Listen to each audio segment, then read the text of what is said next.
Okay, here we are, Matthew Russell Lee, Inner City Press, here in Foley Square.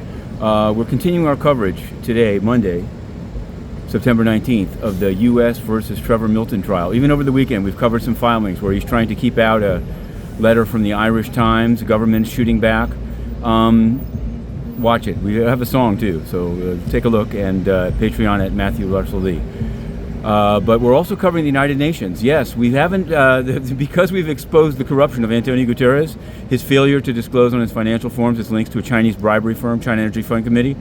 We're not actually allowed into the building by him, despite Saudi press agency, Xinhua, they're all in. But we wrote a number of stories, including, I believe, 6 yesterday. And today we just passed by the Concordia. On the sidelines of the UN, there are a lot of things. Concordia, Linda Thomas-Greenfield will be speaking there today, I believe, 2:40, 1 hour after Qatar, about FIFA and how great the SDGs are, especially when you lock up migrant laborers in windowless rooms.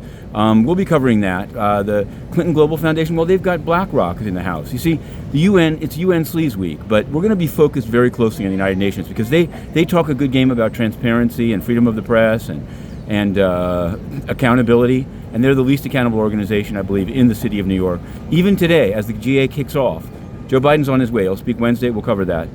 Even today, as it kicks off, they've disclosed yet more UN rapes by peacekeepers. And you know what? Those they allow in won't even ask about it. We're also going to try to cover at the EDNY, by the way, U.S. versus Tom Barrack. It's a UAE lobbying case. See, there's a lot of interplay between the federal courts here in New York and the diplomatic game, and we cover it closely. And inevitably, the UN is in the process of covering up. Just as they covered up for the South Sudan diplomat Charles Dickens something or other that committed a rape in New York and then was allowed to flee, so they covered up for Iranian spy Afrasiabi. Raisi's been sued, but he's coming to New York. He was on 60 Minutes. Anyway, it's a whirlwind, it's a tour d'horizon, it's Sleaze Week in New York, but into the court to cover the cases. InnerCityPress.com.